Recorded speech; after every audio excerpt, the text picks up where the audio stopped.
कि जो बच्चे की पैदाइश के दिन के बाद जी। ऑपरेशन लिया था, तो ये यादों के सारा हिस्सा जो ये शरीफी खानदान की खातून को लिया था, तो अभी तक उनके जहन के ऊपर असर है। उसका पहला इलाज तो रहम के अंदर कायम होने वाले किसी ऐसे मरकज़ का इलाज है जिसमें जरासीम पैदा होकर ख़ास किस्म के जहर जिस्म के अंदर दाखिल कर रहे हैं, वहाँ से इलाज शुरू होगा। जहनी इलामतों से इलाज नहीं शुरू होगा।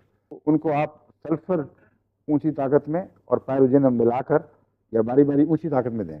ये इसलिए भी ज़रूरी है कि पायरोजिनम की में खा वो ये इस बीमारी के साथ ताल्लुक़ हो या ना हो, उसमें दिमाग की तरफ बीमारी का रुझान नुमाया है और पागलपन की तरह बकना बोलना ये चीज़ें पाई जाती हैं।